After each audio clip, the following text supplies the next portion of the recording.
Okay, let's unpack this. The working world, I mean, it's changing at an incredible pace, isn't it? Oh, absolutely. Digitalization, new technologies, shifting demographics. Yeah. It all just means the skills we need for our jobs are constantly, well, evolving. Definitely. And this rapid transformation, it presents both challenges and actually immense opportunities for companies and individuals, Opportunities how? particularly when it comes to keeping workforces agile, future ready. And that's exactly what we're diving into today. We've taken a deep dive into Germany's Qualifizierungschancengesetz, or QCG. Right, the Qualification Opportunity Act. Yeah, quite a mouthful. It's a federal law designed to help navigate this very shift. So our mission here is to break down not just what it is, but maybe why a government would do something like this, Uh-huh. Proactively. who can truly benefit employees, companies, and what sort of strategic opportunities it creates for everyone involved. And we'll also try to clear up some common points of confusion, like how QCG relates to the Bildungsgutschein everyone knows, Ah, yes, the education voucher. Good point. and explore the specific, sometimes quite surprising benefits, both for individuals looking to adapt their careers and, businesses aiming to thrive in this changing landscape. Okay, so let's start with the big picture then. Sure. What exactly is the Qualifizierungschancengesetz, the Yeah. QCG, and what's the sort of core idea behind it?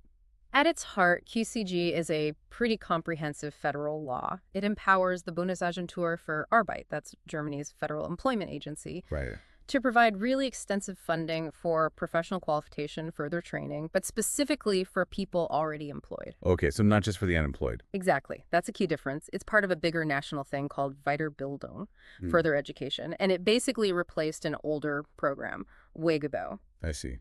The philosophy behind it is that, well, in a rapidly changing economy, the state has a real interest in proactively securing skilled workers, Uh-huh. preventing unemployment before it happens, and helping today's employees become, the skilled professionals of tomorrow. So it's about shaping the change, not just reacting. Precisely. Shaping structural change, especially with challenges like digital transformation. It kicked off January 1st, 2019, and they tweaked it a bit more in 2020. That's quite a powerful idea, actively shaping the future of work. So for an individual listening right now who specifically can benefit, is it really for everyone, or are there, like, prime candidates? Well, what's fascinating here is how much the QCG broadens eligibility. Compared to what came before, anyway, it supports employees in socially insured employment, Okay. regardless of their age, their current qualification level, or even the size of the company they work for. Wow, okay. That really opens it up then. Are there common situations where someone should immediately think, hey, maybe this is for me? Oh, yes, absolutely. The funding really focuses on people whose current job might be, directly impacted or even replaced by new tech. Like automation or AI? Exactly. Or is threatened by other structural changes in their industry. It also strongly targets people pursuing retraining in what they call a bottleneck profession, Bottleneck, meaning? areas with a recognized urgent shortage of skilled workers. So think about it. If your role is shifting because of AI, or maybe your company needs completely new skills to innovate, this could be your chance. So if you're maybe an admin assistant seeing automation creep in, or a factory worker whose plant is getting all modernized, Right, yeah. this is a path. That's exactly the idea. Yeah. It also has a strong focus on lower skilled employees, even those without an initial vocational qualification. Really? Even Really. without a starting qualification? Yes. And generally, employees in small and medium-sized enterprises, the KMU, as they say in Germany. A key detail is it supports full vocational qualifications, partial ones, or adaptation training that goes beyond just quick job-specific updates. And what about the training itself? Are there specific requirements for the course to get funded? That's an important point, yes. For the funding, the school or training center, and often the course itself needs to be certified. Certified how? Typically under AZAV standards, which basically means they've met pretty strict quality and effectiveness criteria set by the Federal Employment Agency for these kinds of programs. Okay, quality control. Makes sense. And the training itself usually needs to be more than 120 teaching hours. But interestingly, it doesn't have to be done all in one go. It can be broken up. Flexible. That's Yeah. good. Are there any, I don't know, surprising facts or special things for employees, listeners should know? Yes, a few points really stand out. For instance, employees who finished their vocational qualification at least 4 years ago are eligible. Yeah. Or those who haven't had QCG-funded training in the last 4 years. And this is critical. Seriously disabled employees and older employees defined as over 45 can get up to 100% of the training costs covered. 100%. Oh, okay. That's significant. And there's even an incentive bonus. Yeah. If you pass the required exams for a full vocational qualification, you can get an extra bonus payment, like 1,000 or 1,500 euros. Nice little extra push. So what kind of training isn't covered then? Are there common things it won't pay for? Generally, it excludes training that the employer is already legally required to provide. Mandatory safety certificates, that sort of thing. Like the basics. Or courses already covered by other specific funding programs, like the Aufstiegsförderungsgesetz, the AFBG. That's the one for higher qualifications, like master craftspeople or technicians. Got it. But there's a little exception. For the first level of Berufsspecialist training, that's a highly specialized vocational expert if it starts before April 1st, 2028. Okay, specific, but good to know. That all sounds like a clear win for employees wanting to, future-proof their careers. But what about the businesses? How does this help them? This is where it gets really interesting for employers, right? Absolutely. For companies, QCG offers substantial, strategic support, especially when their employee skills just don't line up anymore with what the business needs now or where it's heading. Like that manufacturing example you mentioned. Exactly. Imagine a company needing to shift from old-school production to highly automated processes. QCG is a powerful tool for retaining the skilled workers they've already invested in. So keeping the people they know. Yes. Preventing potential unemployment due to those big structural shifts and keeping valuable expertise inside the company. It's about building a resilient, future-ready workforce. With financial help from the government. Precisely. So it's about future-proofing, but without shouldering the entire financial load. Makes sense. The funding conditions are really attractive. Businesses can get full or partial reimbursement for the course costs, even exam fees. Plus, and this is huge, the employment agency can give subsidies for the employees' wages while they're training. Wage subsidies. That's crucial, isn't it? Because they have to let them off work. It's vital because employees must be released from work but with continued salary payment. And the QCG can even help cover other costs, sometimes travel, accommodation, maybe even childcare. It's quite comprehensive. Okay, can you give us a feel for the actual money? What do those subsidies look like? How much can companies expect? Sure. The level of funding for both course costs and wage subsidies, it's strategically tiered, designed to give the most help to smaller companies. Right. So for companies with fewer than 9 employees, they can get up to 100% of course costs covered and up to 75% of wage costs. Wow, 100% on courses. That's massive for a small business. It's a huge incentive, yeah. For those who often don't have big training budgets, then for companies with 10 to 249 employees, it's up to 50% for both costs and wages. That's still very significant. Then 250 to 2,499 employees, it drops to up to 25% for both.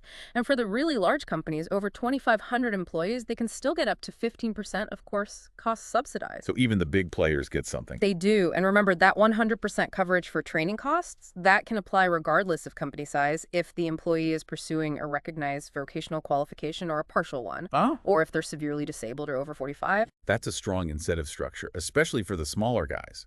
Are there ways companies can boost those subsidies even more, get a higher percentage? Yes, actually. The subsidy for both training and wage costs can be increased by up to 15 percentage points. How does that work? Well, for example, it can go up by 10% if, say, at least a fifth of your workforce no longer meets the current job requirements. Okay, a significant skills gap. Right. Or if just a tenth of employees face this in a small or medium-sized business, that also triggers a 10% increase. You can get a full 15% bump if one of those conditions is met, and there's a company agreement or a collective bargaining agreement specifically about vocational training. So formal agreements help. They do. But even without those formal deals, a 5% increase is still possible. It really encourages companies to be proactive about training. Okay, so with all this funding talk, Yeah. What about Qualifizierungsgeld? I've seen that term floating around too. It sounds maybe different, more specific. Is it part of QCG? That's a great question. And yeah, this is where it gets a bit more nuanced. Qualifizierungsgeld is under the QCG umbrella, but it's a very specific type of support. Okay, how so? It's an income replacement benefit designed specifically for employees facing a really significant acute risk of losing their job because of structural changes within their company. So a direct job threat. Yes. The core purpose is to let these employees undergo quite extensive further training to secure their long-term employment within that same company. It's about avoiding unemployment altogether by retraining in situ. So it's not for just general upskilling then, it's for very specific crisis situations. Precisely. For Qualifizierungsgeld to even be an option, there has to be a proven structural change-related qualification need impacting a big chunk of the workforce. How big a chunk? At least 20% of employees normally, or 10% in smaller companies, those under 250 employees. And crucially, this need has to be formally laid out in a company agreement or a collective bargaining agreement. Ah, so it needs union or works council buy-in usually. Exactly. It highlights that it's a serious collective response to a structural threat. And financially, how does Qualifizierungsgeld work? Who pays what? Okay, so the Qualifizierungsgeld itself, that's paid directly to the employee. It replaces part of their lost income, usually 60% of the net difference. 60%. Or 67% if they have at least one child or a dependent spouse they support. But here's the key difference from the broader QCG funding. The employer has to bear the direct costs of the further training itself. The employer pays for the course. Yes. Employers are explicitly not allowed to chip in for the training costs under Qualifizierungsgeld. The employer pays the Qualifizierungsgeld to the employee each month, then gets reimbursed by the Federal Employment Agency. Okay. And the employer also covers the Social Security contributions for the lost work time based on 80% of the growth income difference. So it's a pretty significant shared investment between the state and the employer to keep that person employed and retrained. Right. A shared commitment. Are there key conditions or exclusions for this specific Qualifizierungsgeld benefit that listeners should know? Yeah, there are several important ones. For personal eligibility, the training has to happen while you're still employed there, obviously. And you can't have received Qualifizierungsgeld funding in the last 4 years. Okay, a cool-down period. Right. And exclusions apply if, say, the employment relationship ends during the training, or if the employee drops out of the course early, Makes sense. or if they're on vacation or out sick long-term beyond statutory sick pay. It also doesn't apply if someone's already receiving a full state pension or isn't subject to Social Security, like mini-jobbers. Mini-jobbers are excluded. Generally, yes, for Qualifizierungsgeld, specifically because it's tied to Social Security contributions. Hmm. And if the employee has a side job, that income might be offset against the benefit if it's over 165 euros, unless they already had that side income before the Qualifizierungsgeld started. It's quite detailed. It certainly sounds precise. Okay, this brings up that other term again. Lots of people in Germany know the Bildungsgutschein, the education voucher. How does that fit in? Is it totally separate or connected to QCG? That's a very common question, and yeah, it's important to clarify. Think of the Qualifizierungschancengesetz, the QCG, as the big picture. It's the law, the overarching program that actually enables all this funding for professional development. The umbrella. Exactly. The Bildungsgutschein, the education voucher, is often the tool or the mechanism the employment agency uses to actually issue the QCG-approved funding to an individual employee. Ah, okay. So QCG sets the rules and provides the money, and the Bildungsgutschein is like the check or the token you use to pay for the approved training. Precisely. When your application for QCG funding gets the green light, you might then physically receive a Bildungsgutschein. You take that voucher to a certified training center to redeem it. And that ensures the training meets the quality standards. Right. It links the funding to approved AZAV certified providers and courses, ensuring the quality standards required under the QCG are met. So it's not QCG versus Bildungsgutschein. It's more like QCG enables the funding, which is often delivered using a Bildungsgutschein. It's a key part of the process. That clears it up nicely. Okay, this is a lot of really valuable, practical info. For listeners who are thinking, okay, I'm interested, what are the actual next steps for an employee or maybe a company? The best first step, honestly, is always to contact your local Agentur for Arbeit, the federal employment agency. They're the ones who manage all this. Just call them up. Employers should reach out to their personal contact in the employer service if they have one, or use the dedicated employer hotline. Employees can use the general service number, or actually a good first step might be talking to your employer's payroll or HR department. Why HR? Because they're often already informed about the requirements and how the calculations work, especially for something like Qualifizierungsgeld, which involves payroll adjustments. Good tip. And what about timing? Is there a deadline or a recommended lead time for applying? Definitely plan ahead. It's strongly recommended, especially for Qualifizierungsgeld, to submit the application at least 3 months before the training is supposed to start. 3 months. Why so early? Because funding can generally only be granted for the future, not retroactively. And you have to remember, these are complex benefits. Each case is looked at individually based on all the specific rules. It's not just a quick form fill. Right. No one size fits all. Early contact is key then. Absolutely. Any final advice for people thinking about taking this leap into training, either for themselves or for their company? I'd say for employers, it's really about being proactive. Think strategically about securing your future workforce. Foster that culture of continuous learning. It's an investment. And for employees? For employees, it's about taking ownership of your career resilience. Look at the trends, think about your skills, and adapt. Don't wait until you have to. Good advice. And both sides need to be aware of their responsibilities, like notifying the agency if circumstances change during the funding period. That keeps everything running smoothly. The time you invest upfront in understanding and using QCG, it can really pay off long term. It's fundamentally an investment in adaptability.